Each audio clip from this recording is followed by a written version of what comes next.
morning, everybody. Welcome to the Transformation and Improvement Scrutiny Committee. Before we start, I need to inform you that this meeting is being live streamed and recorded.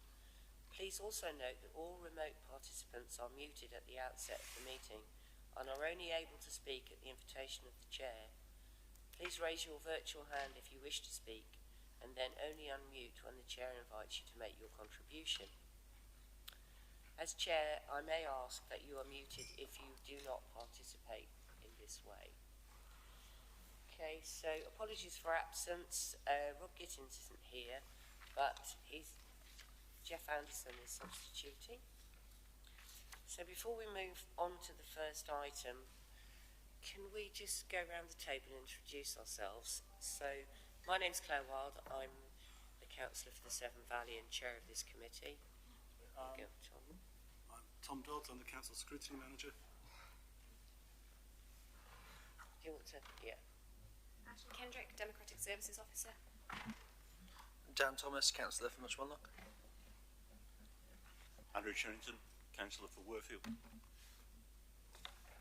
Roger Evans, councillor for the Longdon division. Guy Mullet, councillor for Woolwich North. Tony Parsons, councillor for Basin Hill, Colham and Sutton. Rosemary Dartnell, also Basin Hill, Colham and Sutton. Tom Biggins, co-councillor for Whitchurch North. Jeff Anderson, councillor for Halscott. Helen Watkinson, Head of Improvement. Steve Taylor, Performance and Research Manager. Billy Webster, Assistant Director for Transformation. Councillor Gwilym Butler, Clibberry Mortimer, but here in my role as Cabinet Member for Finance and Corporate Resources. Councillor Joyce Barrow, Councillor for St Oswald and Vice Chair of this committee.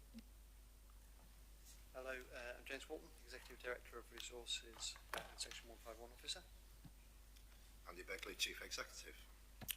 Right, thank you. So we've done the apologies. Welcome, Jeff. Item number 2, disclose abroad pecuniary interest. Does anybody have any? No. Okay. Minutes of the previous meeting, the 19th. Chairman, I've got a question. Point of order, I suppose, is I notice on the Cabinet papers there is a performance monitoring paper, but it isn't on today's agenda. I thought we looked at it. The idea was to look at it before it went to the Cabinet meeting. Okay, James, have you got an answer for that? Or Andy? Through you, Chair, we have the performance monitoring report for Q4 on the agenda. Which report were you referring to? Sorry. Okay, yeah. I was wondering which report you. Okay, thank you. So, minutes of the previous meeting, 19th of February 2024 and the 9th of May 2024. Is everyone happy with those? Okay, can we have a show of hands? I'll propose. Yeah, so that's pretty much unanimous. Okay, public questions, we don't have any. Member questions, we don't have any. So we go on to item number 6, which is the performance monitoring report. So, James, would you like to say a few words before we have questions? Yeah, absolutely, Chair. Microphone on, that would be helpful. This is the Q4 performance monitoring report, and just to clarify, this is the report that will be going to Cabinet on Wednesday. This is the report for the full 23-24 financial year, and it takes into account all of the indicators that we have put together in relation to measuring the delivery of the Shropshire Plan. So there are a number of indicators in here that have been built up over the year, some of which we have complete control over, some of which we don't, some of which can be updated on a regular basis, some of which can only be updated maybe once every several years. Nevertheless, the idea is that picks up a picture of the organisation. There is a dashboard that is sat behind this report.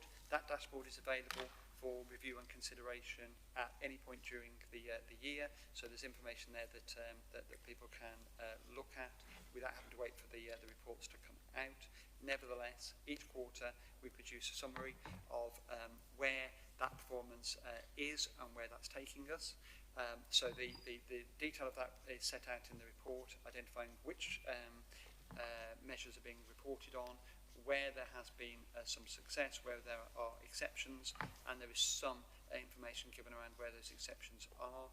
There are a number of indicators that still do not have the baseline or targets in place as yet. That is work in progress that we will take forward into the 24-25 financial year with a view to having a complete suite of indicators reflecting the outcomes and priorities of the Shropshire Plan for consideration and scrutiny going forward. So I think just in summary, I won't go into the detail of the individual measures. They're there for people to see and to ask questions on, but in summary, it's a work in progress. A lot of progress has been made in the last 12 months. However, we are not where we need to be in terms of the finished article. That will be progressed over the coming months. I'll leave it there, Chair, but happy to take any questions. And so I should just say Helen and Steve are here as well from the performance team. So if there are any more detailed questions, then we have the opportunity to go into that as necessary at your discretion, Chair. Okay, thank you. Do we have any questions? Tony? Thank you. In particular, the issues related from 8.1 onwards in this report, which are the measures that we're not achieving at this point in time. I'm particularly aware of the educational healthcare plans as I sit on corporate parenting. This has been an issue that has been around for quite a significant period of time. I just wondered if we can have an update on that one in particular, and if there are any that are particularly concerning as far as we're concerned. Okay, thank you, Tony. I know we've spent a lot of time and effort trying to get these times down. Kirsty, would you like to answer the question? Thank you, Chair. Councillor Kirsty Hurstnight, I'm the portfolio holder for children and education. Fair comment, we know that we're still behind a national level of timeliness. We have grown capacity in the team, and the first instance was the quality of each report, which we now know we've got there. A plan was put forward to the last SEND Partnership Board, and they've agreed that this plan will be implemented to speed up the timeliness. I have asked Karen Laville, who heads up the SEND service, for an idea, a goal of time, so I can give that back to you when I have that information. But yeah, we're really aware of what we need to do and the speed of what we need to achieve. But yeah, the plan was agreed by the SEND Partnership Board, so we have made improvements. But yeah, we know what we've got to do and we're getting there. But yeah, hopefully there'll be another update to give to members of this board. Can I just ask an additional question, Kirsty? I believe there's a charge for the schools for these plans, is that right? I couldn't answer that, don't know what it is, sorry. But the other thing to be aware is it's not just council-led paper, there's a lot of involvement in meeting with the families and other educational providers or health, so it's not just a comprehensive report on how we're going to support that young person for the next academic school year. There is a case of we need to all partners, and hence why it went to the SEND Partnership Board, where NHS partners and other partners sit on to agree a timely way forward. Thank you. And I know it doesn't help us, but I think that the situation is reflected across the country. I think we're in a better position than most. But okay, thank you. Roger. Thank you, Chairman. On the healthy organisation, HO17 responding to freedom of information requests within statutory timescales, 20 working days. I see on this it's 76% when the target is 95%. Did discuss it at our last meeting in February, and the report then said that it was 75% and in the process of implementing a new structure. So I see it's 76% the end of March, which is Q4. Where are we now? Okay, could you just, for everybody's reference, what number is that in the... It's on page 6 of 6. It's in the healthy organisation when you go down it, and it's right, okay. HO 17, which is latest is March 24, and it says 76% on target. It marginally increased over the report that we had at our last meeting, 75%, but of course the Information Commissioner have issued us a notice, and they are agreeable to what is happening, but it's 76% on that. I wonder where we are now in July or June, compared with 76%. Are we improving? Are we still at 70-something% or not? Okay, thank you, Roger. Is that a question for Helen or James? Yeah, James. Okay, so in terms of the freedom of information requests, so to summarise the question on where we are, we were falling below the levels of response to freedom of information requests at the start of the year. We had the Information Governance Office, the ICO, came back to us and said that there would be an order against us as at the 26th of October. We had to comply. At that point in time, at the 26th of October 2023, we were actually at 100%. So we'd at that point cleared all the backlog of FOIs, and that was a significant effort across the organisation to be able to do that. The important point here is that it demonstrated that as an organisation we had visibility and we were able to deliver 100% when the kind of the necessity was there. We left that with then a working assumption that we would try to maintain that 100% as close to it as we could, and we set ourselves the target of around about 90% to stay above. Because of the pressures across the organisation, and I don't need to talk about those, everybody is fully aware of what they are, that push to the end of October then did drop slightly behind that. When we got to the Christmas period, we expected to see another drop, and we did. We are getting freedom of information requests that are coming on a regular basis. So as at the end of the year, we ended up at around about 76%. We're continuing to monitor that. We have a dashboard which says where we are at any point in time. I'll get that dashboard up in a moment, but my laptop's a little bit slow today. What I'll be able to tell from that is what the latest position is. As it stands at the moment, we believe, my belief is that it's in the same sort of figure, and if we can maintain it at that sort of level, ahead of the new operating model for the organisation, then redefining how we will manage FOI requests into the future, then I'm reasonably satisfied with that position. But until we can get that alternative approach in place, we will be struggling always to maintain that level of FOI requests, simply because there are so many requests that come in on a daily basis. I'll just say, just very quickly, we did have a couple of very long-standing ones that were quite difficult, which have again pushed down our percentage to a degree. Okay, thank you, James. Roger, you wanted to ask something? In the minutes, which you've just agreed, it says members were advised that a decrease had been reported whilst the team were in the process of implementing a new structure.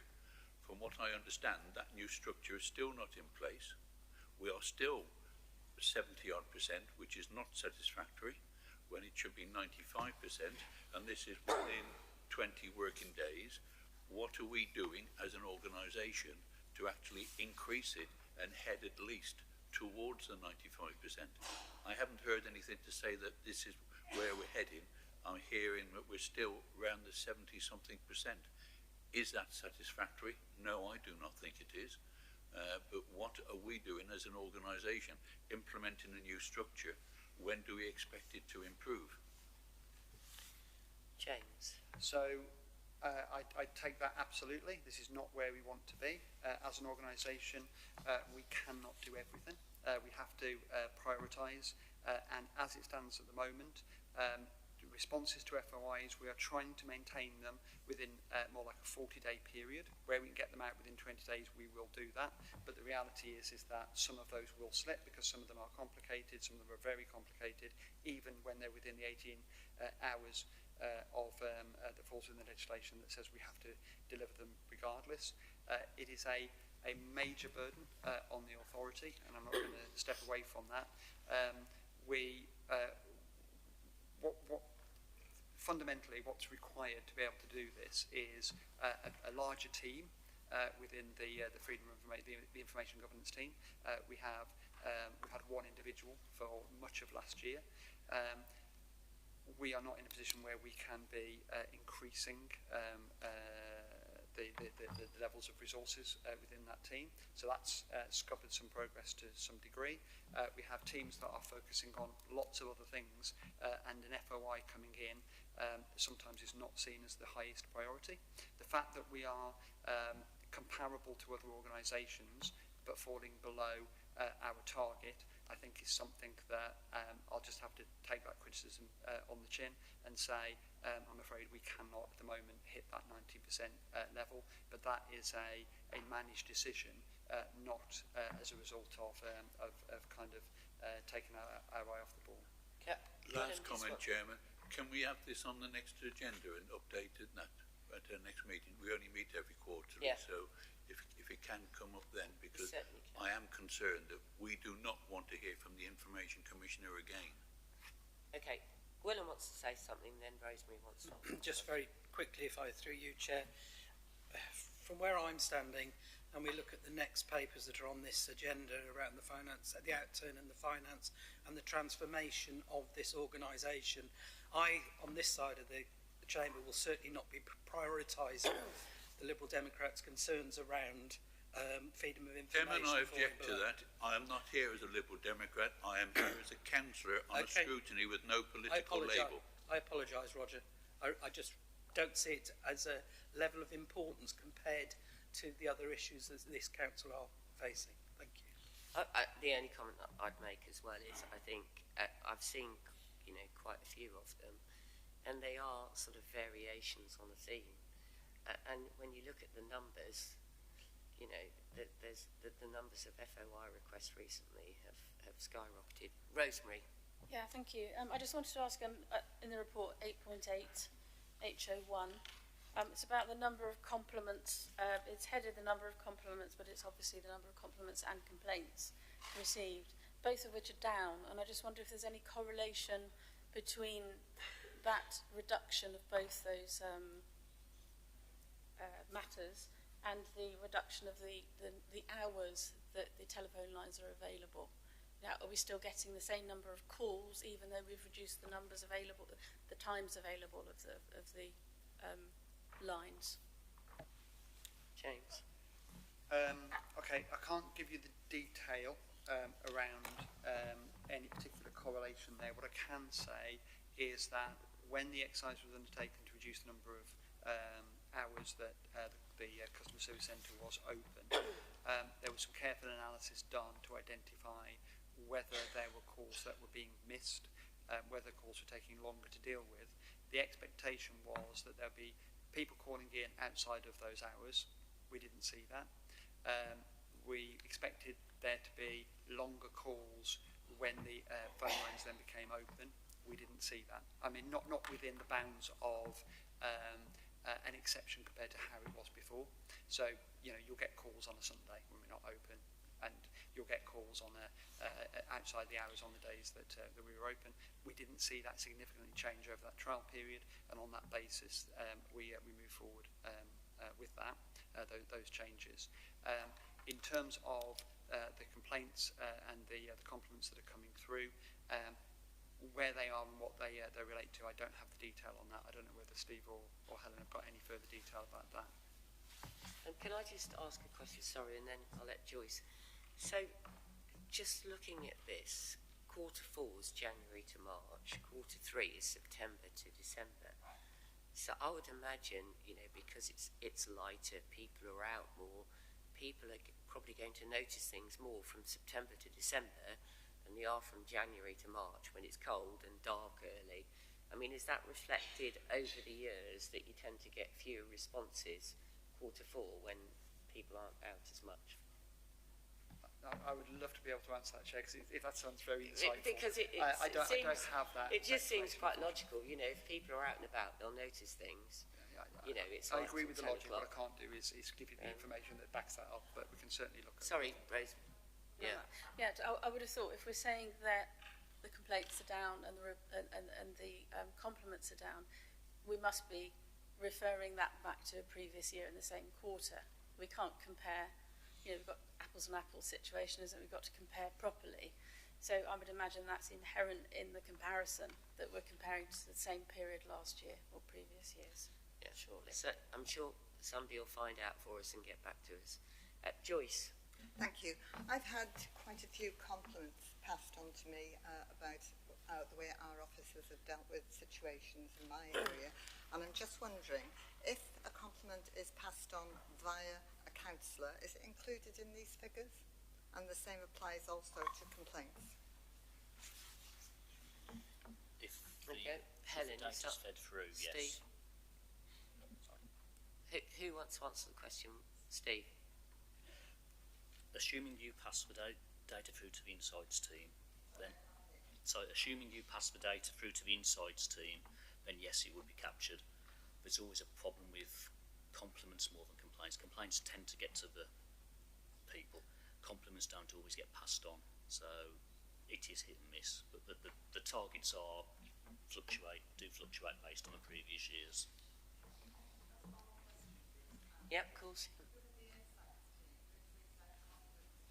Do you want to put your mic on, please, Joyce? Oh, is it on, is it? Yeah. Put it a bit closer. Who are the insights team? Who do you send?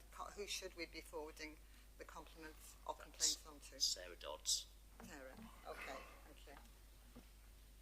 Okay, thank you. Have we got any more questions? Roger. Oh, and Jeff. Thank you, Chairman. On the healthy environment, it's again HEN 15. Number of environment permanent inspection completed against statutory target 76%.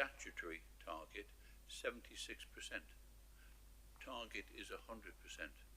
I take what Councillor Butler said about where the organisation is, but this is there. So as a scrutiny committee, I think we're entitled to ask questions about what is the organisation doing to try and increase this statutory target, to try and meet it, to get nearer the 100%.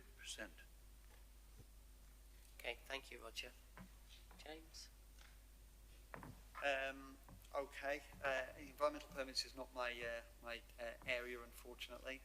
I think we need to work our way through the meaning of the statutory element to it, because a statutory inspection that is undertaken once every 5 years is different to a statutory inspection that we suggest that we want to undertake every 12 months, for example.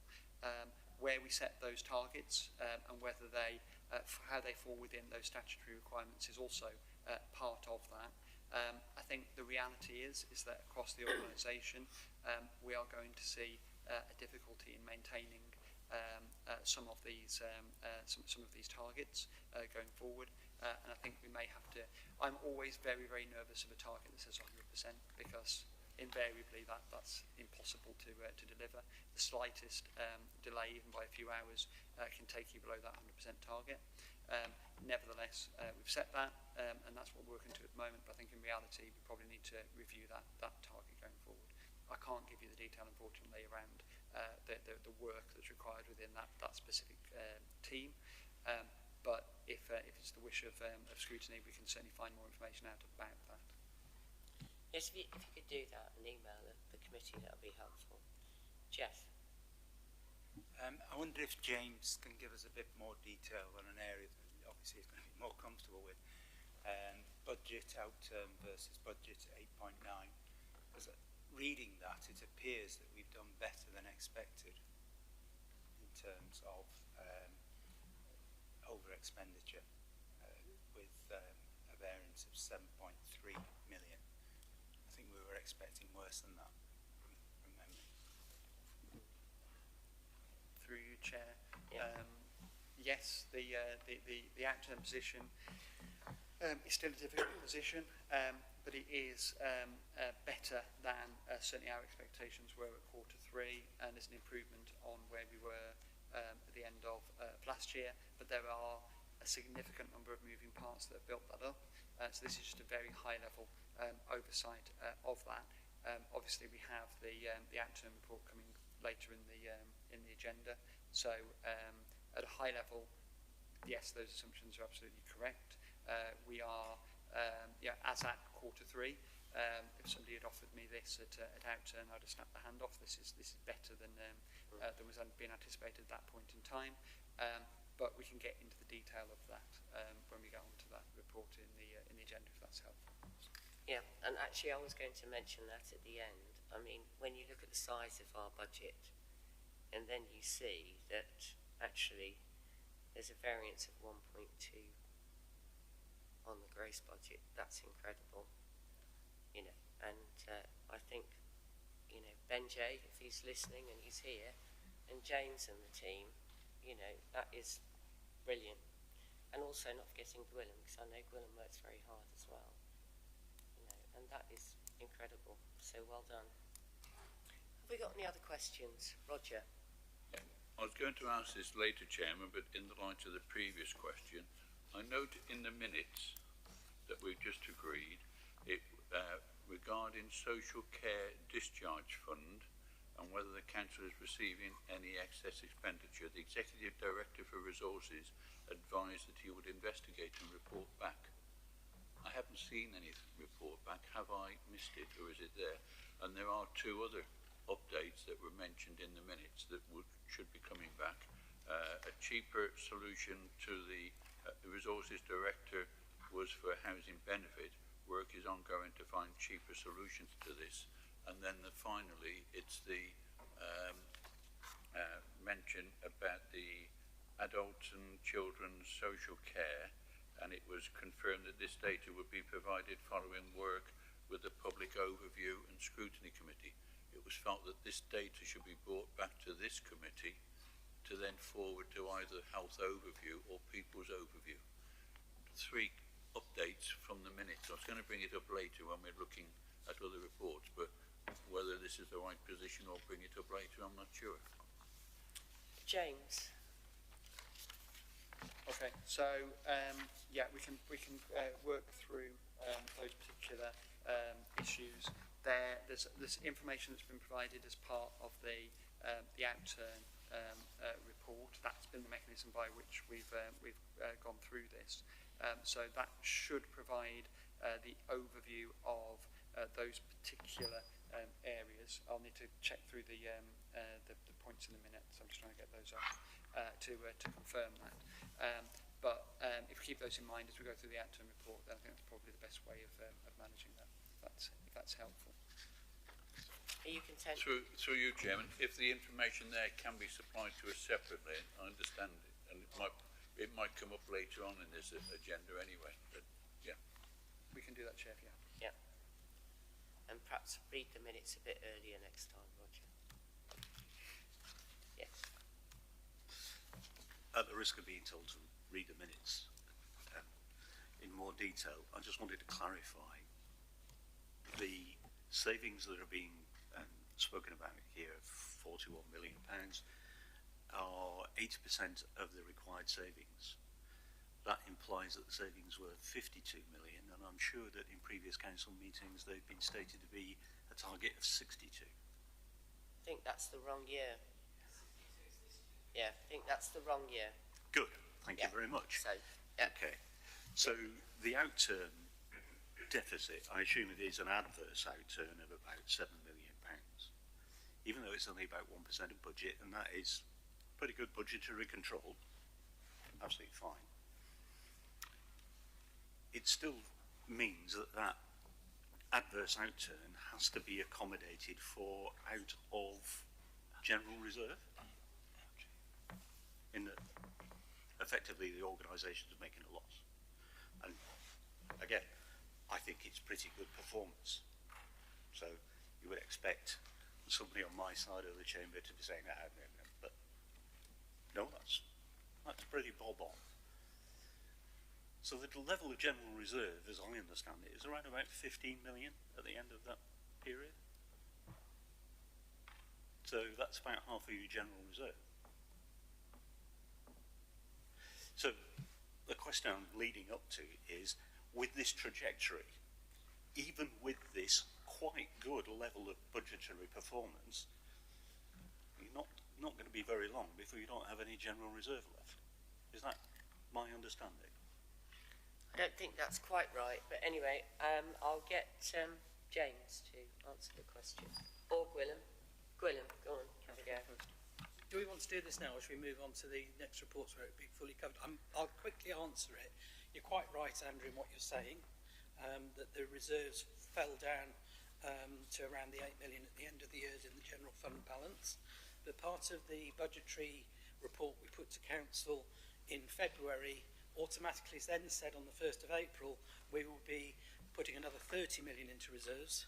So we are covered for this oncoming year to give us a little bit of assurance should we have the same problems with demand and inflation, etc. Exactly what I did last year to cover this, what's happened this year, if that makes sense. But very valid points, Andrew. Right, okay, done with that. So I think we've batted this round enough now, so I'm going to propose that we note this report and also pass on our gratitude to the finance team for all the hard work they've done, because, you know, the variance is amazing. Is everyone happy with that? Yep. Okay, thank you. So item number 7 is the financial outturn. Do you want Ben to take this one, James, or are you happy to do it? I'll give it a push while I'm Yeah, okay. Yep, you can do, yep. Yep. Just to introduce it, I think when we sat here last year, or when we started the finance situation last year, I think the phrase I used was bumpy road, and there was going to be lots of ups and downs, ins and outs, and there's a few things I'd like to just briefly comment on. First of all, I'm astounded by the ability of the finance team to actually accommodate those bumps, you know, around the demand on adult social care and having to move money around and then put it back in and put us into a sustainable position. And, you know, the amount of thought and energy that has gone into that from the team to get us to this end position has been phenomenal. And I'd personally like to thank them. But obviously, as the finance team, they only put together what the rest of the organisation does. So it's a wider thank you to the whole of the organisation for what they've actually achieved. You know, £42 million or 41.8. I've been in unitary council since 2009. It knocks socks off what we've achieved in previous years. But what it's also done in this last financial year has given us an awful lot of confidence in the culture of change. I'm actually feeling that across the organisation, people know that it's a huge challenge and there's going to have to be a huge change, but they feel they're up for it. And hopefully we'll bring that forward. But overall, huge thank you to the staff, Chair, across the organisation. And I think it has focused everyone's mind, because we are all in it together. James, did you want to add anything? Or? Yeah, I'll just do a brief intro. If I do the brief intro, then when the difficult questions come, I can then hand over to Ben. In terms of the outturn position, so just to clarify, we went into the 23-24 financial year with 51.4 million savings expectation, and within that there was also the assumption, and we mustn't forget this, there was the assumption that everything else that was outside of savings would be managed within the budget. We know that where we've had positions where there's been a smaller amount of savings to deliver, a smaller quantum of savings to deliver in a year, we've tended to deliver around about between 2/3 and 3/4 of those savings, and we have then had overspends in other parts of the business, which have been had to be managed in ways which were very difficult and one-off. Going into the 23-24 financial year, we didn't have that opportunity. We had £20 million basically in the general fund balance, and we had to deliver the best part of £50 million worth of savings and not have significant overspends in any other areas. So as we've gone through the financial year, we have been developing an approach whereby we could closely manage and monitor the delivery of savings, but also keep an eye on everything else as we work through. We have built on that so that for the 24-25 financial year, we now have a stronger and more robust basis on which we can manage the budget, and you'll see that when we get into the period one paper, which is a public document.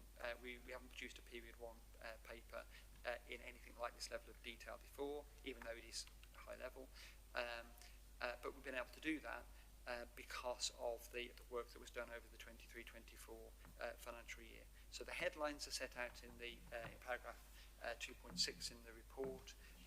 We have been able to substantially contain expenditure within budget.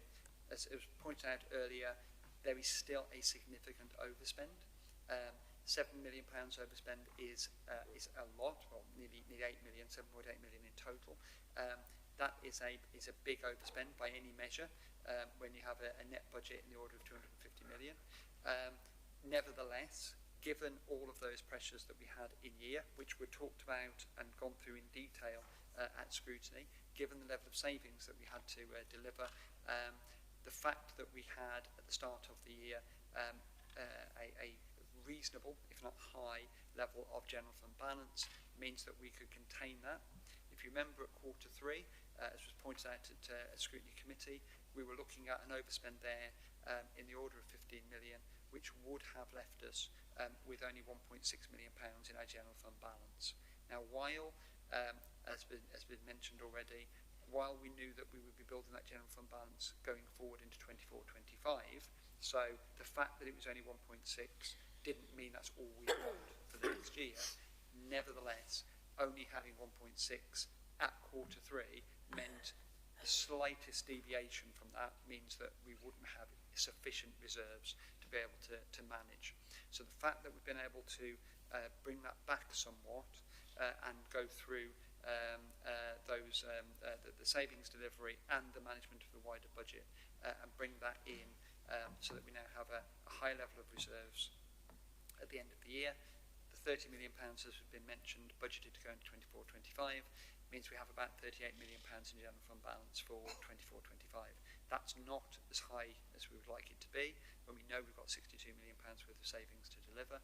Nevertheless, it is a better position than we were looking at this time at the start of the calendar year. And we have been very careful to manage the capital programme over that period.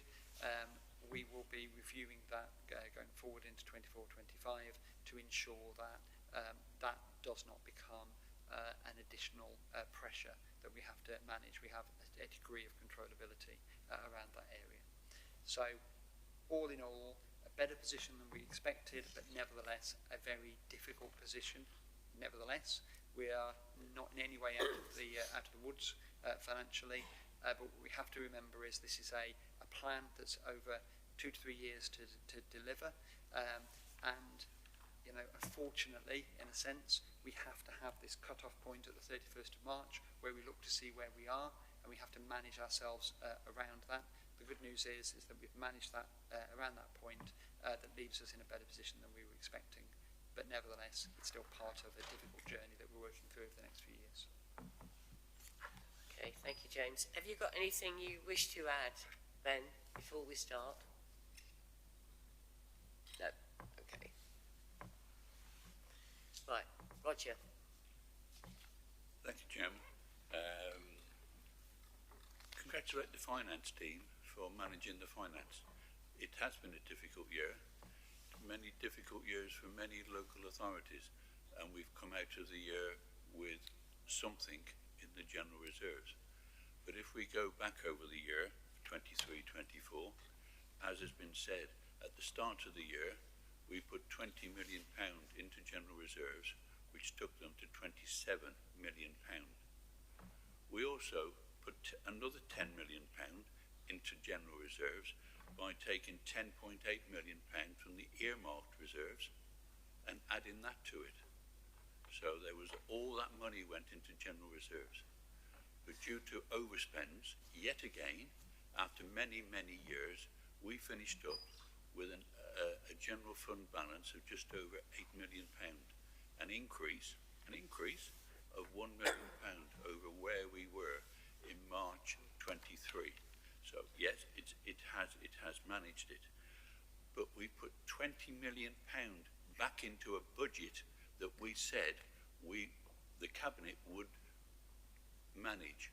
The Cabinet proposed to the Council in February 23 a budget and the plan, and it was included in that report. It said, we will put our resources in the right place using accurate data, insights and evidence to support the delivery of the organisation's priorities and balance the books. £30 million went into general reserves, which was into general reserves for the future. The councillors had to use most of those reserves in order to deliver the balanced budget and finish up with just £1 million more at £8 million. It says in the report that we should be somewhere between 15 and 30 million pound, and even I see a report that says 40 million pound into general reserves. The council is at risk, great risk, because I see in the later on today we've got an agenda there which is already predicting overspends this year that we're not going to be able to make, and we will need to find some way of actually doing it. So that's over and above the £62 million which we need to save, and I see there's still quite a bit not yet earmarked, but we'll come back to that later. But are we satisfied that we can deliver all the services that our residents want this year and still have a council in March 25? Because that is my concern. I prefer to be masters in our own house than have government put somebody in place to manage it. If we can't manage with 38 million pound into reserves during this last year and finish up with just 7, and there is again an £8 million overspill from this 23-24 unmade savings into the 24-25 budget, there's £8 million worth of savings which were failed to be delivered, which have been taken into this year's budget. Are we really managing the budget as we should? I can talk more, but whilst I'm talking, Chairman, I will pick up three specific points in this, and that is housing and assets on pages 24 and 25.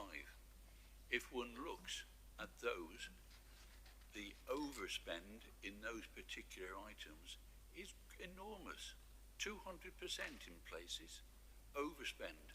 Where were we with the budget there and with that overspend?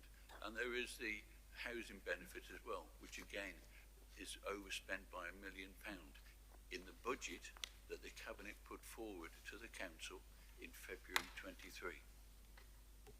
I think, Roger, I will let James or Gwynam answer, but I think in a way you're answering your own question, because what you're saying is that the finance team have done a really good job in sorting out the finances. Now, in order to sort out the finances, as you know, and we all know, sat in this room, the things that we can't control are looked after children, are adult social care, so social care in general, and also temporary accommodation. We have no control over any of those things. So it's prudent financial management to make adequate provision in any budget for those items. Anyway, that's my bit. Gwynam, I don't know if you want Thank to you, Chair. add. Roger raises some very valid points, you know, because if it's somebody listening from the public, they would need to understand exactly what Roger is saying. And I think you've answered a lot of the question. It's about demand management. and understanding what the demand is. And I know officers put in quite a high level of projected demand, but it's all those external forces that actually override all that. So a couple of points just to raise. That budget was actually put together effectively in November 22, that went out for consultation in December 22, to actually try and analyse what would be needed in March 24, effectively. So it's very hard to actually get it spot on, yeah? But we can actually, that is one of the main reasons we put 20 or 30 million or more if we add into reserves to give us that reassurance. But also, you've mentioned it, adults, children, temporary accommodation. Roger, if you could tell me what percentage increase the minimum wage is going to go up in September, it's ready for next year's budget, so I know how to plan for it. If you could tell me how much we're going to have to pay for domiciliary care, when the impact of that is going on, whether Putin invades another country, so we have another cost of living crisis like we had the effect. It's easy for me to say it's out of our control, but I think in the circumstances, we've done a good job. I'll leave it there for James to go into detail. Okay, sorry. So Ben has got his hand up, and it's so small I couldn't see it. Sorry. There is yellow around your screen, so I should have noticed.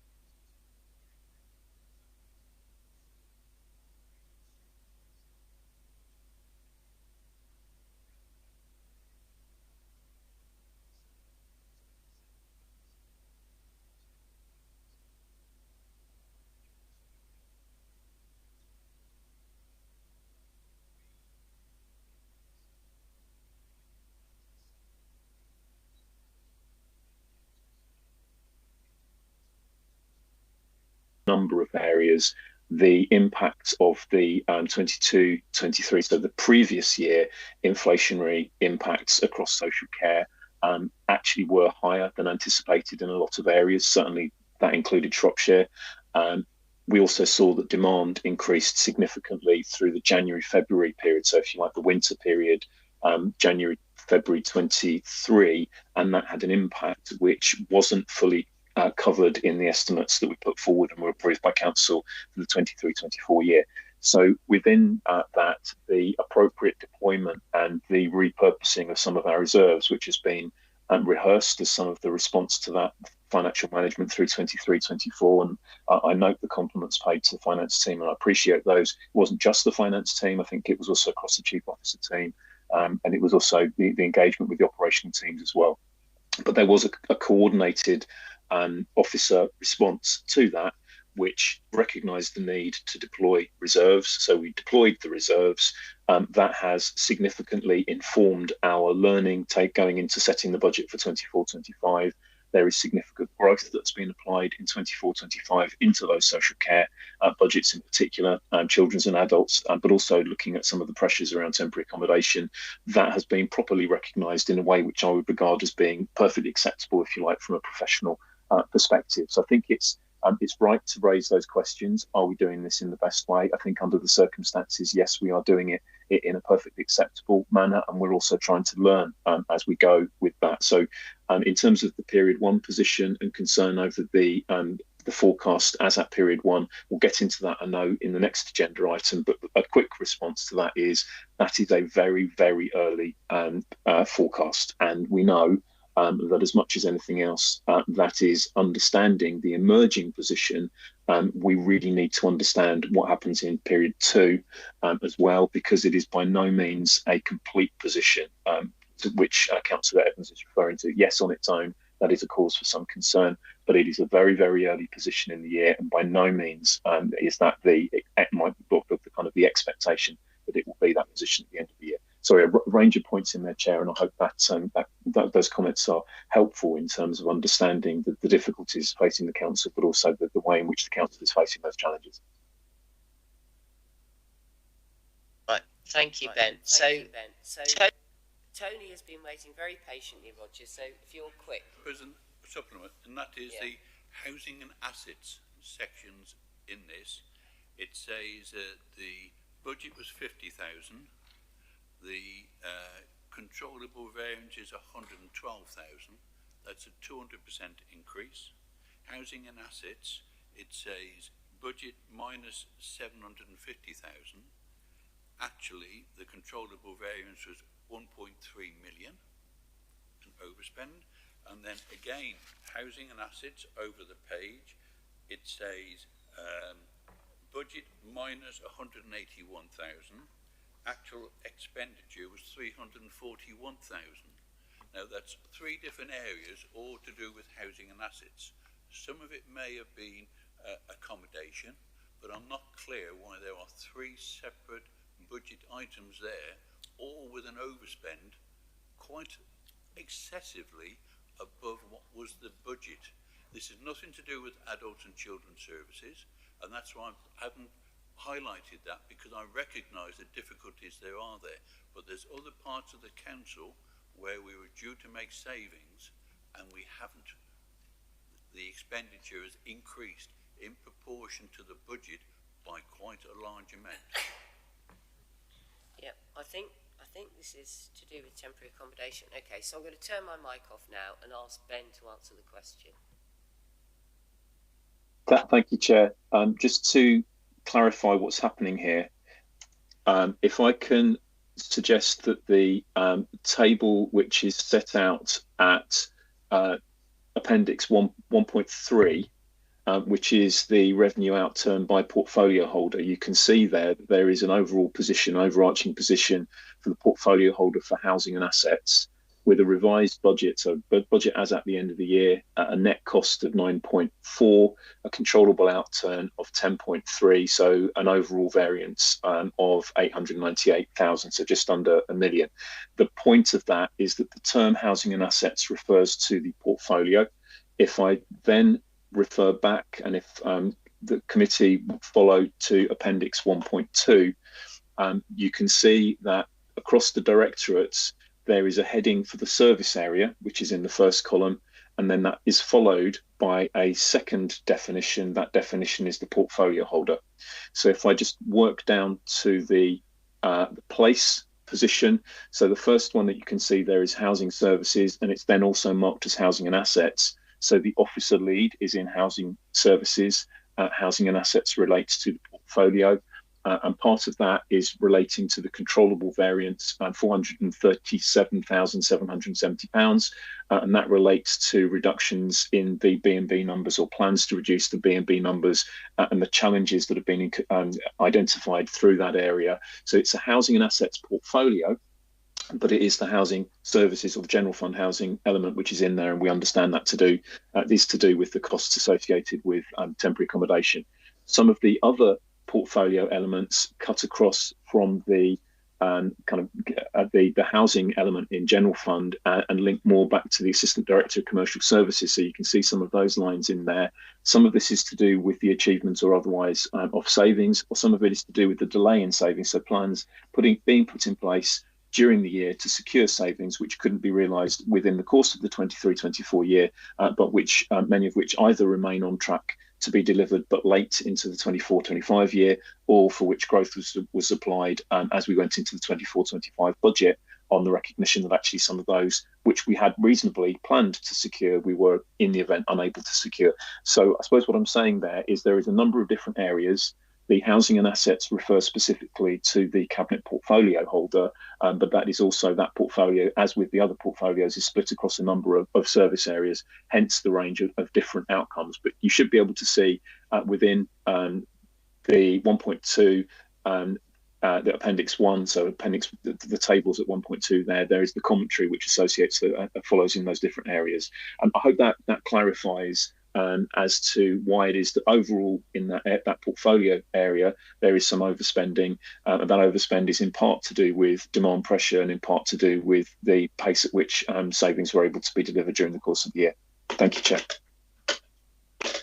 Okay, thank you, Ben. I'm going to move on to Tony now, and then Jeff.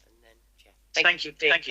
Thank you very much. Thank you very much. I think that my question has been partially answered by the what we've heard in recent comments. I was going to refer to Appendix 3 of this report, to the table of savings, the 41 million, of which more than half, 22 million, is shown as being in the People Directorate.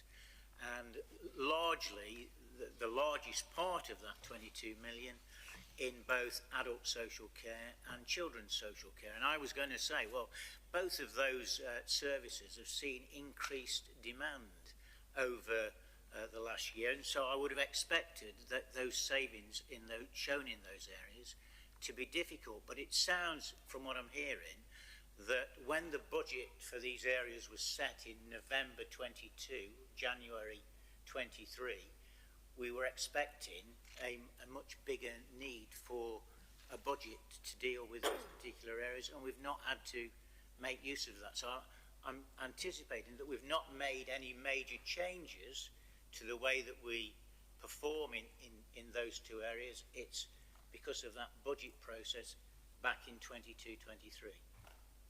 No?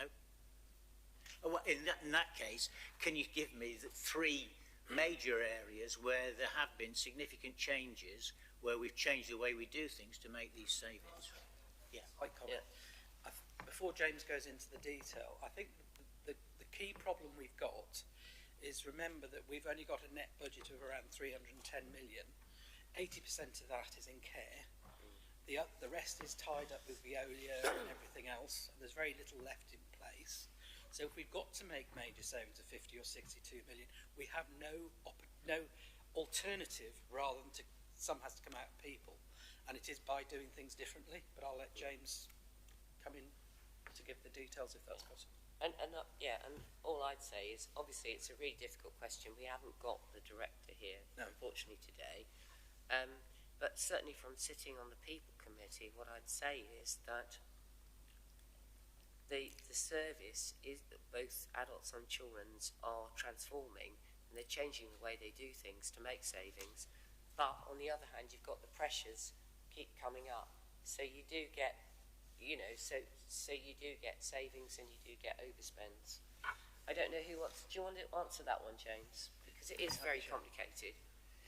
It is very, very complicated, and I'm not going to be able to do justice to it, but I'll try and just talk through the basic mechanics. So, as Ben had said, before you did, obviously I don't want to jump the agenda, but I noticed that both of these areas in the Q1 forecast are showing a likely overspend at the end of next year. So I don't want to. Okay, so as Ben mentioned previously, so as at kind of November 2022, we were trying to work out what the requirements were for the budget for 23-24, and that then got finally approved at Council in early March 23. Those assumptions, those estimates, those projections are based on the information that we know at that point in time. At the same time as that process, which puts growth into the budget, was identified, we were also working up the savings profile. So the Place Directorate had a savings target, savings plan in the order of £22 million, and they had specific targeted interventions that they wanted to take to deliver those savings. So there was work around re-ablement, there was work around in adult services, work around commissioning in children's services, setting up the Stepping Stones programme. So there was a whole series of individual interventions.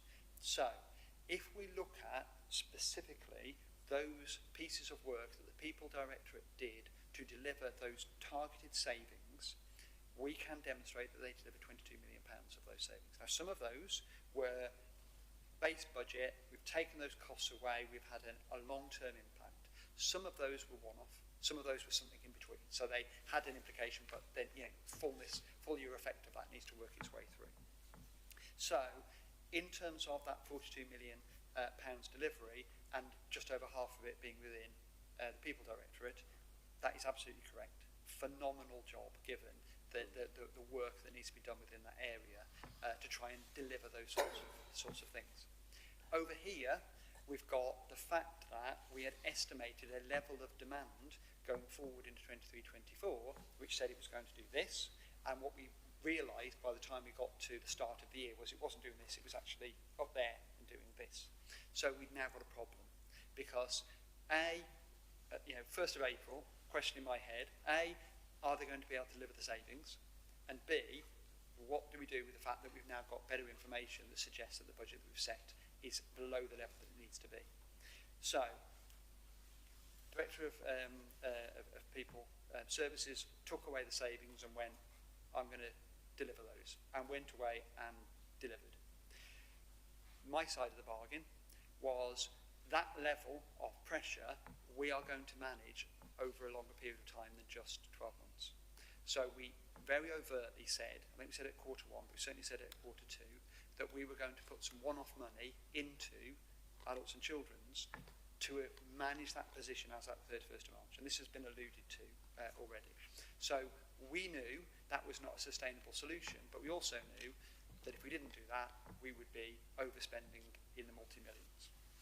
So that was the bargain that we struck effectively. We'll put some one-off money to manage the position through the 31st of March, but A, you've got to deliver the savings, and B, those savings have then got to translate into a transformation of those service areas that will ensure that we don't have to just keep on throwing one-off money in every year after that. So that's trying to explain it as simply as I can. What we've got at the end of it is an overarching overspend for the whole of the organisation, which is now in the order of £8 million, which includes that one-off money that's gone in, which is alluded to. I think Roger Evans pointed it out. That one-off money, we said we were going to put it in, that's gone in. We would, if we hadn't put that one-off money in, if we hadn't delivered those savings within the People Directorate, we would be staring at a huge overspend. That would be uncontrollable, but within the finances that we have. So it's been pointed out, you know, this is not a great position to be in, but it's good enough. Given where we were at the 1st of April, this is a really strong position now to be in, because yes, it's a significant overspend, but I'd be more concerned if that level of savings hadn't been delivered, because that's the bit that's going to turn the kind of the survivability of the organisation into the sustainability of the organisation going forward. So that's the difference that's been made, I think. Hopefully that kind of explains the basic mechanics. It's far more complicated than that, but that just tries to keep it. Okay, Jeff, thank you for being patient. Thank you. I also sit on the People's Committee, and what I've learned from that is one of the reasons why we didn't overspend quite to the same extent was work on early help and prevention. And as a consequence of that, it did stop children coming into care and lessen the impact of that. And similarly with adults, had the same effect. I wonder if we could, as a council, I know money is tight, but if we could actually channel more money into that early help and prevention area, whether we could actually help ourselves by actually hitting the root cause rather than waiting for extra costs coming through. Andy, would you like to answer that one? Yeah, I think if I could start to answer that question and just make a few comments on the previous questions and comments made by the committee, because I think what we're talking about here is hitting the real nub of the issue for the council as a whole. What we're talking about, the spend here, is the most significant spend within our budget area. It's the area of highest risk for this organisation in any which way you cut that. That's risk to life and limb, to individuals that we serve, and the financial risk that you're all absolutely aware of. How you square that isn't just an issue for Shropshire Council, that's an issue nationally. Again, you'll be aware of that, other councils, and this is when we start to fold into our relationship with the NHS as well. And equally, that's important when we think about early intervention and prevention as a whole. The way the council is configured at the moment is that those budgets sit in silos as budgets, and this is the real difficulty now, is in order to take out that quantity of savings, we've got to look at where it lies within a budget line. So on one hand, that's the only place we can go to deliver a reduction in spend. On the flip side of that, we realise that's our biggest area of risk and growth. So it's an imponderable that we're all working through. But I think you, as active members of this committee and others, are really aware of that. So I guess I'm just reinforcing that position. And in terms of the early intervention and prevention work, it's critical.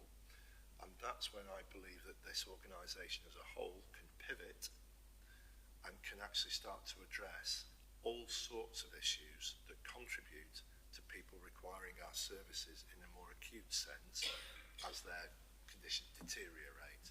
So the more we can do and the more our partner agencies, NHS, community and voluntary sector can do to get further upstream, to do smaller, less costly interventions that prevent people requiring our services, I think is absolutely the way that we need to address this. Because quite simply, there will never be enough supply to meet our continuing demand. We must do something to arrest that demand, and that's the point. So, apologies teaching people to suck eggs. I think every member of this committee understands this, but I just think it's important that I just help to reinforce that message. Yeah. Thank you. Thank you. And I just think the way that we deliver early help has changed incredibly over the last few years, and it will continue to change as well. Right, thank you. So Roger wanted a quick question. If I can, Chairman, and I picked out housing and assets because I understand the problems we have with the People Directorate and doing our best there, but the rest of the council must meet its budget because we cannot afford for them to overspend. But if we look at housing and assets, I note there was a £1.4 million one-off rates rebate, which was referred to by previous speakers about if you look at the portfolio in that area, it's towards balance, but that was because of the £1.4 million rate rebate, which is a one-off. So that 1.4 million would have really turned that around if that rate rebate hadn't been there. So that's why I picked on that area, because it's here in various places, and I understand about temporary accommodation and the rest, but if all councils are facing the social costs there and the increases there, but the rest of the council, we do need to meet what the budget requirements are. And I understand also about putting the budget together in October and November. Cabinet presented a budget in December, but then they revised the budget in February. So it was in February when the budget was put together, which went to council. And surely that would have reflected some of the perceptions that had come forward during the latter months of 22 before the 23, before that budget was in place. But £1.4 million of rates rebate is a significant sum, and it's a one-off. Is that okay, James? Yeah, is that to do with the reduced amount of housing benefit that we get? No. It's, my chair. So the rates rebate was due to the level of NNDR that is payable on certain properties. It's a double-edged sword. Well, there's probably three edges to it, if I can try and explain it somehow. On the one hand, it's a one-off, absolutely. So the rebate going backwards is a one-off injection. In a sense, that's like being able to put a bit more money into reserves. It's one-off. It's really helpful. Thank you very much. I'll take that. Of course, the other part to that is it's a rebate going backwards, but it also goes forward at a smaller amount. So there is still the rates rebate going forward. The rates is lower level. That's what this is about. It was assessed. The valuation office said the rates levels for these properties need to be lower, so therefore you've got an ongoing benefit from that. The flip side to the coin is Place Directorate get a lovely rebate, which has to be paid for out of the collection fund, which is the council. So that's why we had an overspend in relation to the collection fund this year. So we have to build in those provisions to enable that to happen. So there's always two sides to that, but there is a longer term benefit. In terms of the point around the budget being set and revised in February, absolutely, we do our best to try and take account of what we can in February to to try and create a budget position that says within the space of a few days, which has not been worked through, we need to find another £20 million worth of savings, is not deliverable. So what we did, as I explained before, is we said we will deliver that over a longer period of time. So we put in a timescale of between 12 and 24 months to try and work that through. And we built in a provision, well, a reserve, a ring-fencing reserve of 20.5 million at the start to enable that to happen. And we reported that, as I say, I think in Q1, but certainly in Q2. The point behind that is that there is a Section 25 statement that goes to full council, which is the Section 151 officer identifying the robustness of estimates and adequacy of reserves. So we give confidence that those reserves, that those estimates are built upon a robust basis. The point being, we were aware of this issue before we went into the financial year, and therefore we looked at the robustness of the estimates and said, based on the risk assessment that we built into those estimates, we believed that we could find a way of balancing the books over the year. So this is a constantly moving piece. At any point in time, there is a line in the sand that gets drawn, that being council approving the budget, that being the statement of accounts being produced at the 31st of March, that being Grant Thornton coming through and auditing our accounts at the end of the year. All of these things, there's a judgment call to be made at that point in time.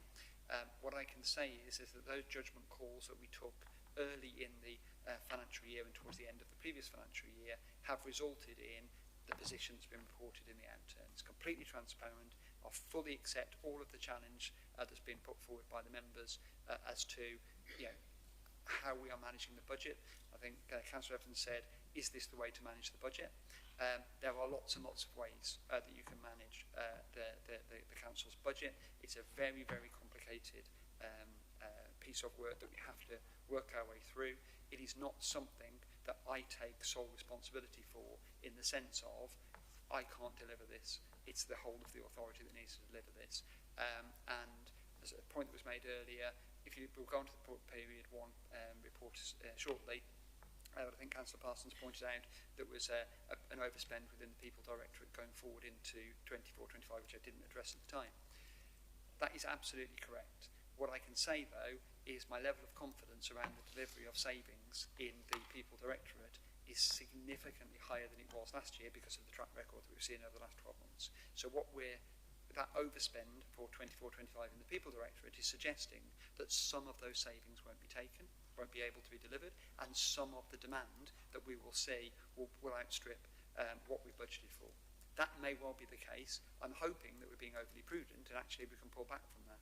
But it is always a judgment call that's taken at any point in time where we try to work out the best position that we possibly can, the most accurate position that we can. But it would always be a movable feast. Okay, thank you, James. Yes, Ben. A further piece of information to add to the account that James has quite properly just given, and I think it's just given Councillor Evans' very perceptive comment around the difference in dates between the November, the December and the February positions, just to clarify and hopefully provide some assurance. We did note that there had been a shift away from the budget estimates as we went through the November, December, January period, from November, December 22 into January 23. The budget that was then finalised during February 23 ahead of the 23-24 financial year, I did have conversations with colleagues and also with James, particularly around that robustness of the estimates point. At that stage, it wasn't entirely clear whether some of the pressures that we were seeing in social care would be one-off or ongoing. And as we went through January and February, there was quite a strong view that they would be one-off pressures rather than ongoing pressures. So whilst James and I discussed and worked through what some of that might mean in terms of different financial management scenarios, there was a degree of confidence from within the social care areas within the People Directorate that particularly in the adults area, that was anticipated to be more of a one-off issue than a recurrent issue. In practice, it turned out to be more of an ongoing pressure than we had anticipated. So I think those checks and those balances were put in place. I think Councillor Evans is asking the right question. I hope that gives some, between what James and I have both just said, I hope that gives some clarity that we were watching that very closely. It is very difficult to call those, however, and I think there was considerable surprise, not just in Shropshire, but in other local authority areas as well, that some of those pressures that transpired through December and January, December 22, January 23, they persisted through the remainder of 23-24. I'll leave it there, Chair. Thank you. Thank you, Ben. Thank you, Ben. Does anybody want to make any other points before we... Rosemary? Yeah, thank you. I'm just a bit surprised by what Ben said there about the pressure on adult social care. I mean, the Barnett graph of doom we all know about, it's more than a decade old. I think, Ben, what you said was people in the service were saying that, that they might be one-off pressures rather than ongoing. But, I mean, there's a general trend that is increasing pressure on adult social care and children's. And there's nothing that really, in a major way, is at the moment looking like turning the tide on that. I'm absolutely amazed that that could be considered at any point to be a temporary situation. Ben, do you want to... Happy to respond. Thank you, Chair. Yeah, I understand the point the councillor is making. I'm also familiar with the Barnett Graph of Doom. I have actually worked at Barnett with those who authored the Barnett Graph of Doom. I'd treat it with caution because it was based on a set of assumptions that were being made some years ago. I think the important point here, again, it's a perceptive question from the councillor, and if I may, I'd suggest that actually the drivers for social care demand shifted during the period which we were referring to. So whilst, yes, the ongoing pressure has generally been an ongoing and fairly consistent trend, what we saw particularly during that winter period 22 into 23 was enormous pressure that was brought to bear within the social care sector as a result of the way in which the hospital discharge process was being handled. One of the reasons why we haven't seen the same pressure to the same extent continue through into 24-25 was that learning from that, officers are on both the NHS and the local authority side, and also working with, across both the operational and the finance areas on both sides, what we were able to secure, which was different between 22-23 winter, but which we were able to secure through into the 23-24 winter, was that the hospital discharge process was managed in a very, very different way. There was an awful lot, a much better understanding of how that was working, and some of the things which had caused us problems through 23-24 we were able to avoid. Part of that was ensuring as far as possible the stability of the care sector in the local area and working with them consistently to be able to secure that. So it's a very good, very perceptive question, and I would say that actually the simple response is the demand and the pattern of demand was shifting. And early doors, it was felt that actually some of those people who'd come into the care sector over the winter 22-23 were not going to be part of a kind of ongoing trend. It transpired it was otherwise. That was done with the best understanding we possibly had at that point of the data. Thank you. Okay, thank you, Ben. So I'm going to close down this item now, and I think I'm just going to ask the committee to note this report. Is everyone happy with that? Yep, thank you. Right, financial monitoring. Who wants to start off? Gwynham, James? If I could, Chair. Yep. Briefly, just to go back a few years. When I took over this portfolio just over 3 years ago, when the administration was formed, we effectively had the quarterly financial monitoring report, and then we had the midterm financial strategy, which was the budget that was delivered in December and went out to consultation, then went to council in the actual following February. Now, when the level of savings and commitment we had to undertake to actually turn this organisation around and make it financially sustainable, we realised straight away that we weren't getting enough information as quickly as possible to make informed decisions. And very soon after that, we introduced the quarterly midterm financial strategies, and part of that perhaps picks up on what Councillor Evans was saying earlier. By bringing those quarterly midterm financial strategies in, it gave us the opportunity to move the tanker off course, on course, and changed the actual budget if we needed to, because waiting 12 months was no longer an option. We had to move far quicker. Now, what we learned last year, when we were trying to deliver the 52 million, actually getting the accurate information out of the organisation was a challenge. We could still get it quarterly, but then it might take another 3 or 4 weeks, as Councillor Evans will know, to get the report out.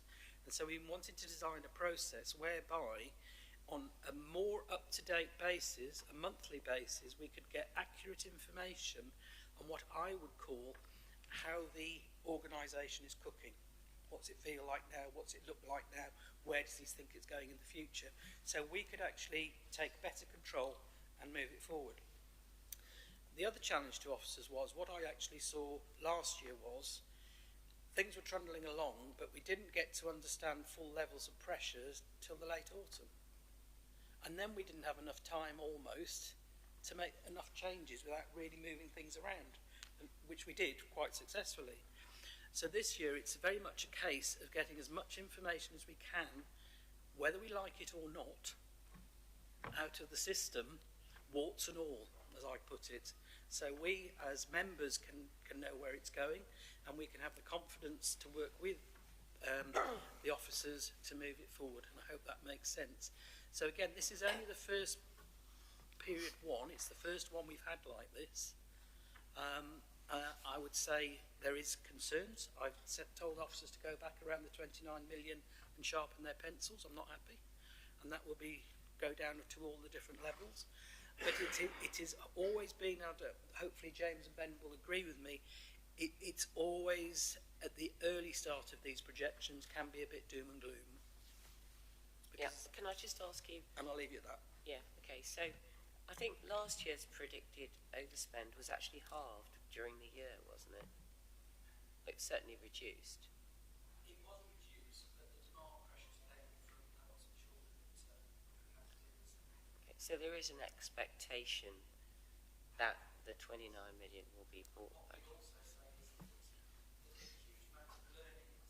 Been a huge amount of learning in this last financial year and confidence building, and as James and Ben have already said, some of these predicted savings cannot be delivered within the financial year and will take 1 or 2 years. So I'm confident that some of the savings we've put the foundations in last financial year will start to come to fruition in this financial year to give us a helping hand, but there still would be more ongoing.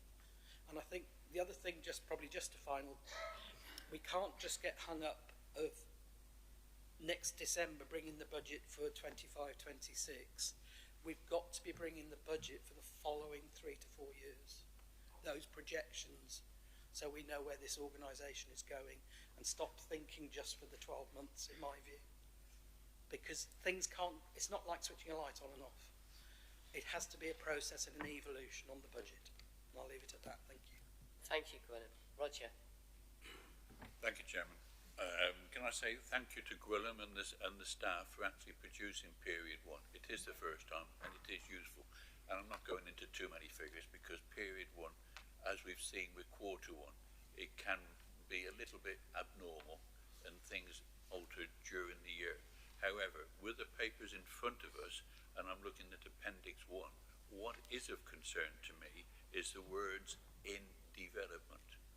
If one looks through that on page 62 and 63 of this report, in development, those two words appear 14 times where the savings are going to be done. The budget was presented to Council in February 24. This is the savings we're going to make.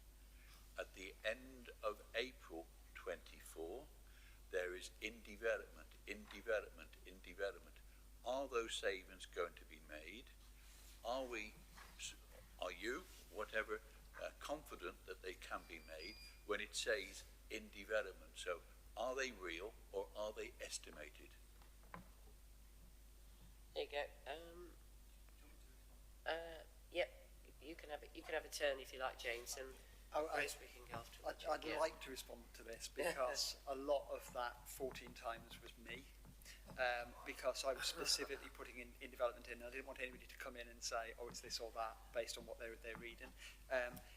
they are in development. There is significant pieces of work that are being taken forward, particularly with our strategic partner, PwC.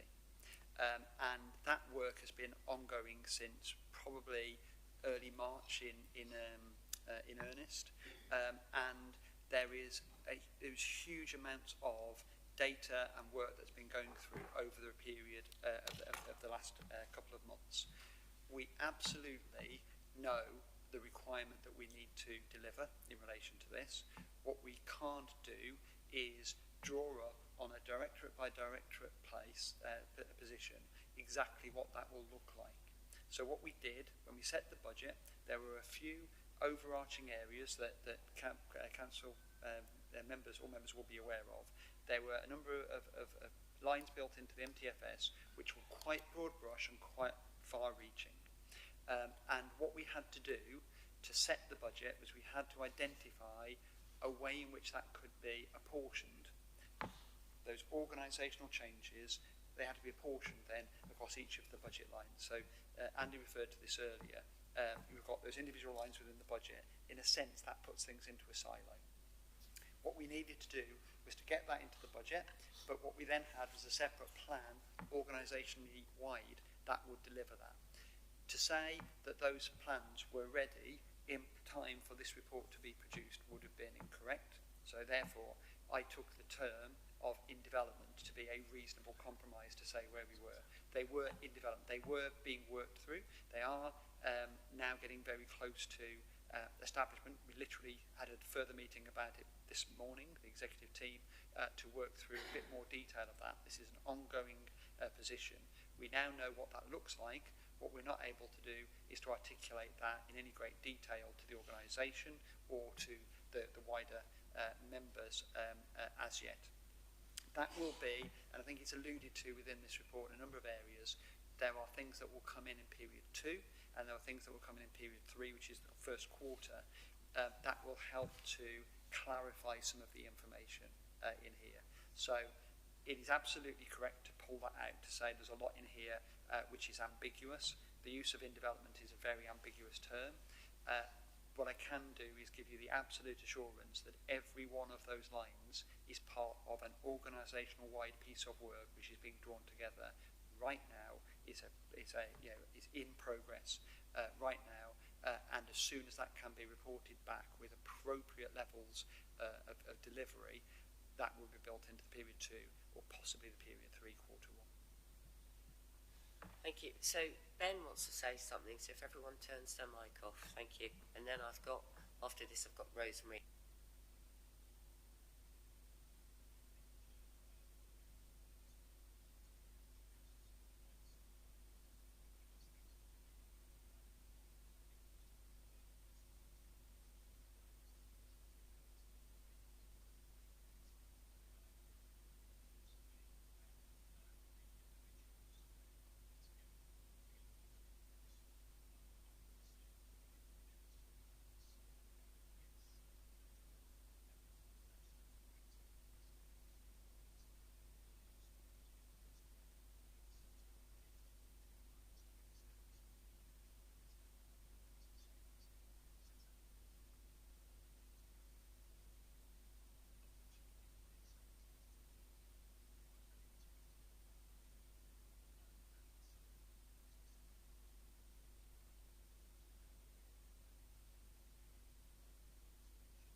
Thank you. So, Rosemary. Thank you, Chair. I just wanted to ask really, it's relatively easy, not easy, to make cuts the first time, so 23-24. I know it hasn't been easy, I don't mean that, I mean relatively easy, but to then go back a second year and in future years to then make further cuts, I think obviously it gets harder each time, doesn't it, because you're cutting on cuts, it's a progressive thing. And I just wonder, where that leaves us with our service. I mean, what I'm hoping is that when we say savings and when we say cuts, we actually mean efficiencies. And I know that we use that word as well, but how much of what's planned for this coming year is under a real heading of efficiencies and how much is under cuts? James? I can't give you a percentage because, unfortunately,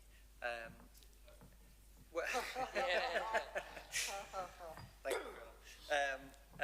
Because unfortunately, when is a cut? At the end of the day, we have a social responsibility to deliver all sorts of different services different ways. If we deliver that service, but we deliver it in a different way, is that a cut or is that just a different way of delivering it? Ultimately, we're looking at delivering the relevant outcomes that have been set out in the Shropshire Plan. So if we can find a different way of delivering that, a more effective way of delivering that, that may look like a cut in service if you want to describe it that way. Alternatively, we could actually have a far greater reach. So just taking the customer service centre as an example, if you have less hours that it's open, it's a cut. If we have 20% more people corresponding with the organisation through online purposes, then it's an enhancement. And you can argue it's a cut and enhancement as long as you want. It's the same thing, it's two sides of the same coin. What we're looking at, what we're talking about here is redesigning the way that the organisation works. That's not something that can happen overnight. But the financial position is something that has to happen by the 31st of March. So to go back to my earlier point in terms of what's in development, regardless of the plan being in development, the expectation of what we can deliver in this financial year is already set. So we've set that, we've now got plans that are being developed to deliver that. So the fact that those plans weren't delivered, weren't drawn up then or are being drawn up now or will be drawn up in a few months' time doesn't change that date at which that money needs to be taken out of the organisation. So if we look at the way in which services are currently provided at the moment, if you just look at it in its broadest sense, you will see areas of duplication, for example. So there will be, I don't know, let's just call it administrative functions, let's say, that sit around individual service areas that enable staff to do certain things. There was a question about, well, should those, let's call them administration, be replicated 5 times across the organisation, or can it be done in a different way once? Question. Now, if that then takes money out of a particular service area, is it a cut or is it an efficiency? Well, actually, it could be an improvement in efficiency for less money. The common denominator, is the most important point in this, is the effectiveness. So, thinking of value for money, economy, efficiency, and effectiveness, the economy is the bit that's staring us in the face. We've got to take money, we've got to stick within our available budget. Efficiency is something which is about how can we make what we do go faster and faster and work better and more efficiently. But the effectiveness is what we are doing delivering the outcome that we need to deliver? And if we look at that effectiveness, we might change completely the way in which services are delivered. We might completely change those parameters around effectiveness and economy.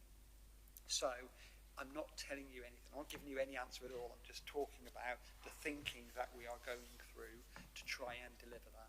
I cannot possibly give you, and I never will be able to give you, a percent. I couldn't tell you how much the services were cut last year. I can tell you what the budget is, and I can tell you what's been taken out of that, and then we've got the performance information that tells us how that's doing. And you may be able to correlate that information together and say, you took that much money out of that service, you said it was going to be more efficient, but the performance has dropped significantly. That looks like a cut, and that would be completely legitimate. To which my answer may be, well, it is at the moment, but the efficiency is working its way up, and that will sort itself out over a longer period of time, or whatever that might be. Fundamentally, we have to take the costs out. fundamentally, we have to deliver the services of this, the outcomes of this, this authority is looking to deliver, and how we do that will become clearer to the organisation and to members as we work our way through that. Okay, so Andrew is next. However, Tony had a light bulb moment, I think, when... Are you all right? It's not related to what Rosemary was asking. Oh, okay. All right. I thought perhaps it was related, so I'd take your question next. Okay, Andrew. Not particularly a question, just a comment from experience. You were talking about measures. And in certain organisations, you can get paralysis by analysis. You eventually just drown in too much information. And in my business life, I've been used to working in an organisation where shop floor measures were reviewed every day because they were critical to the performance of the organisation, like quality, like scrap, like labour performance. And some others, like response to customer surveys, not so much, every quarter. So it strikes me that I entirely applaud your increasing focus on pivotal measures which are organisation killers if you don't keep on top of them. And I would encourage you to condense down those things that are absolutely key performance indicators that you need to see today to be able to act. Because if you leave it a week or you leave it a month, the opportunity is lost. And it may be appropriate to go through our balanced scorecards, which I would say are excellent because they give a very broad, measured overview of the organisation, and pick out from those absolute big sharks that you need to be aware of, and you consider them on a much more regular basis, and drive into the organisation the need to have that information available when you ask for it. And if you think that's every month, great. If you think it's every 2 weeks, great. I'm not telling you what to do. I'm simply observing from my experience that if you try and do too many measurements too often, eventually they become meaningless. Okay, Gwyneth, do you want to answer that? I think Andrew raised a very valid point. The only comments I would have is the amount of technology, data and information that this organisation has now compared to what it had 5 to 10 years ago, down to management, junior management and everything else. I always get the name wrong. Is it BMI, BRI screens? Power BI, that's it. I always forget. The information they get on a day-to-day basis, because I know my assistant directors share it with me. You know, we can go onto the screen and we know how many people are actually employed by this place today.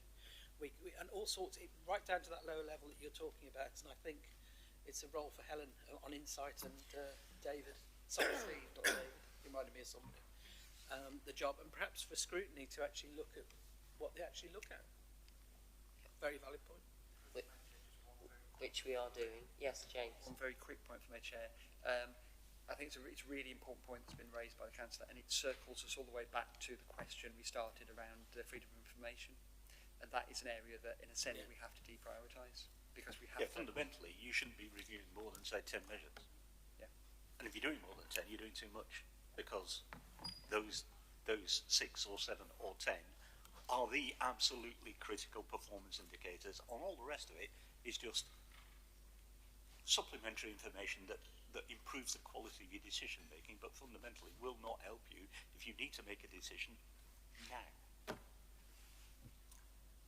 Thank you. So, Tony. Okay. Thank you, Chair. I mean, I think we've had a good debate around this subject, and it is obviously a serious situation that we have in front of us. But as Roger made the point, I think first off that this is a quarter 1 forecast. Some of these figures may improve.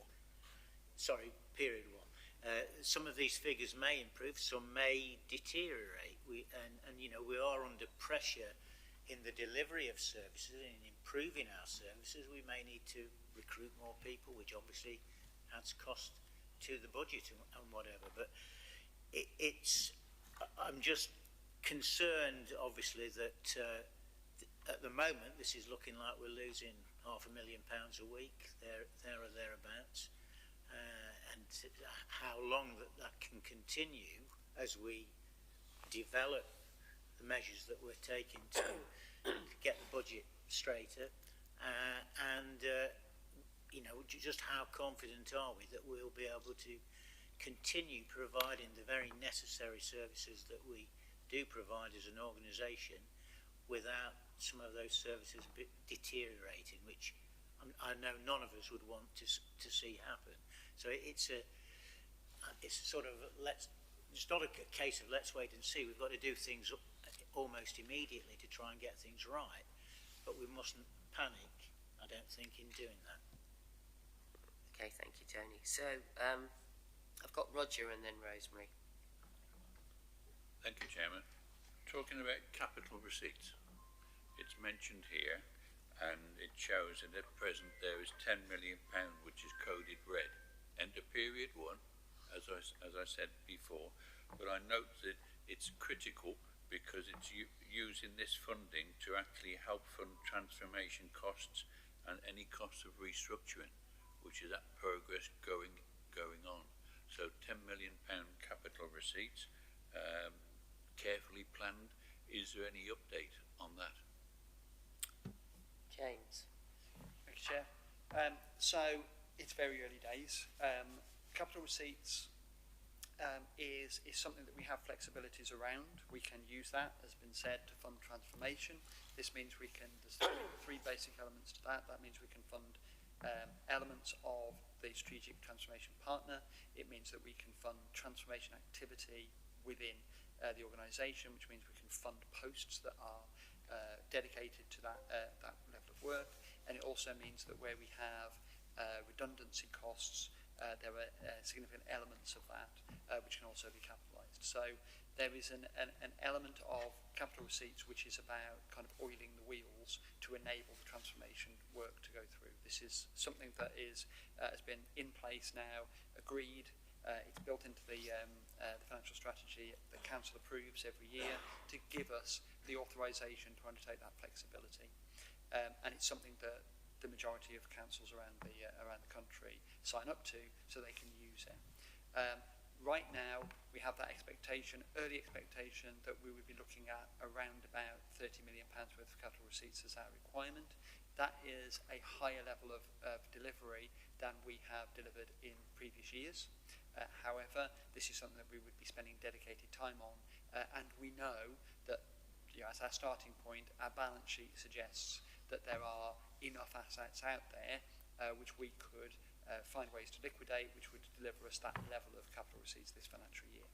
The thing to remember with capital receipts is there is no kind of part year effect with that.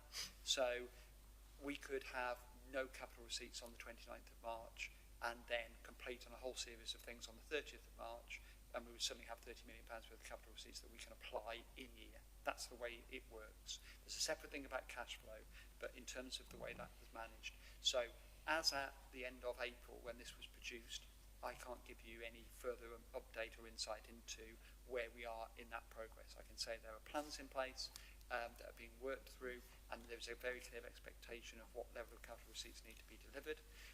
Based on our early estimates, that will change.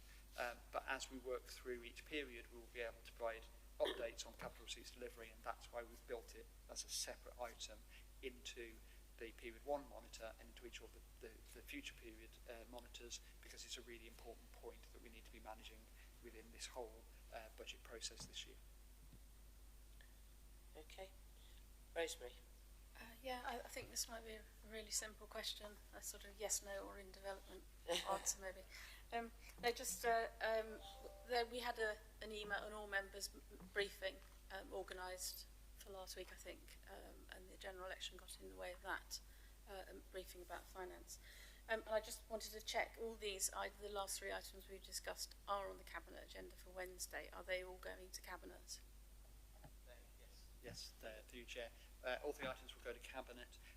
These 3 items were considered to be absolute kind of business as usual. We have to produce the outturn reports, and we've taken the step to produce the period 1 report. As has been said, we've never done it before. It is very, very, very, very, very early.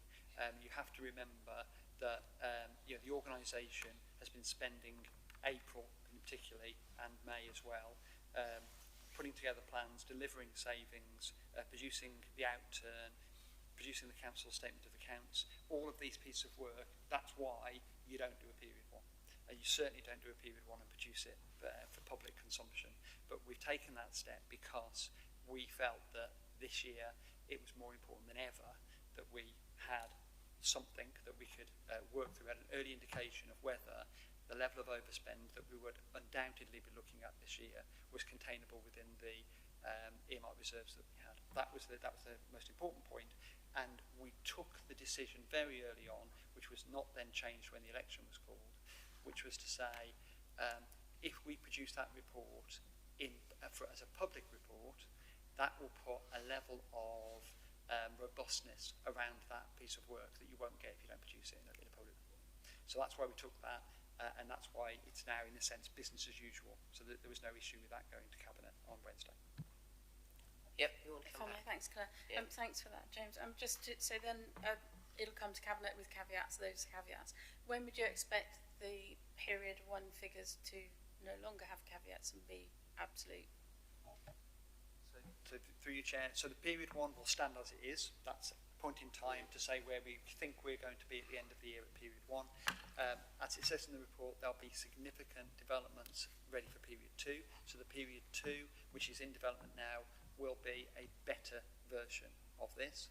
And then period 3, which will be the first quarter, whereas in here we've got the appendix 1, which gives very high level detail. The outturn report gave you detail by individual service area. So when we get to quarter 1, as at the end of June, that will give you that level of detail.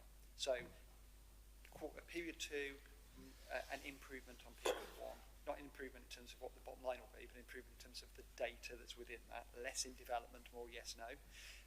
And then when we get to quarter 1, a lot more detail to show how individual service areas, savings delivery, capital receipts, etc. Much more detail outside the quarter 1. Okay, happy? Right then, I think we've mulled that over enough.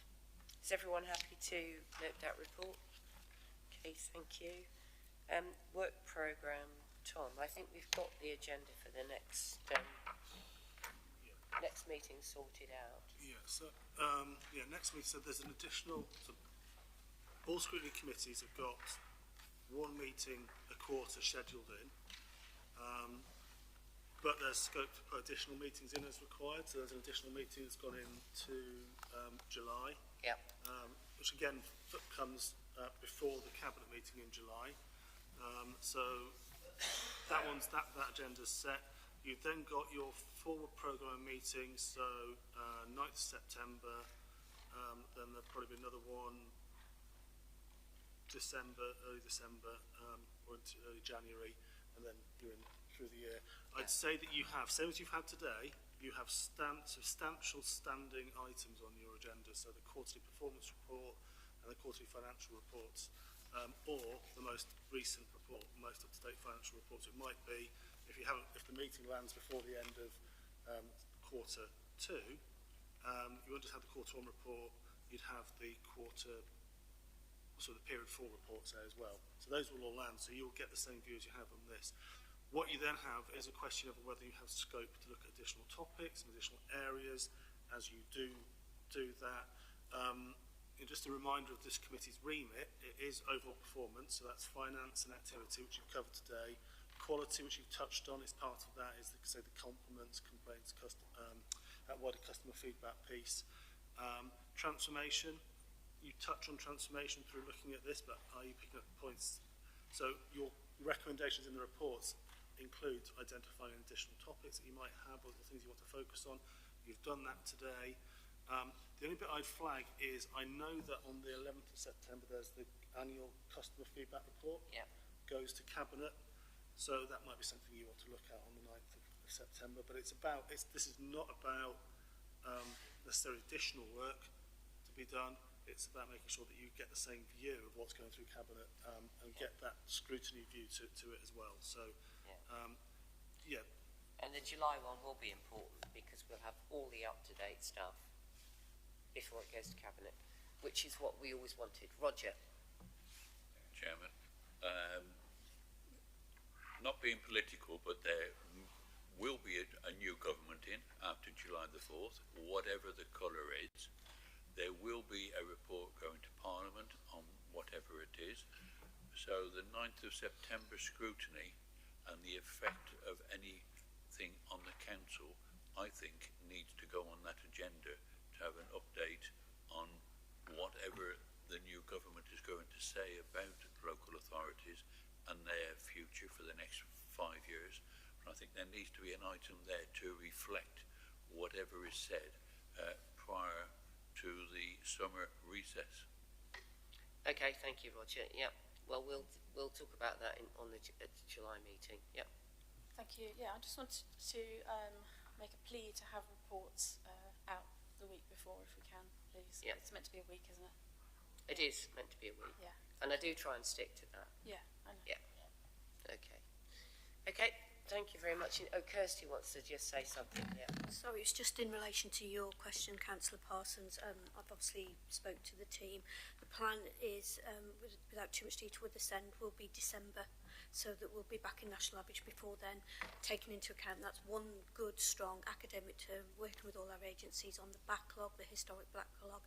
Then when they come back in September, we've got that term really battling down on the volume, the demand that has increased. So if we stick to the plan, it's December. Thank you. Okay, thank you very much. That's Thank you. very prompt. Yeah. Thank you. Okay, thank you very much. I think you can turn us off now, Ashley. Thank you. Thank you, everybody. Bye.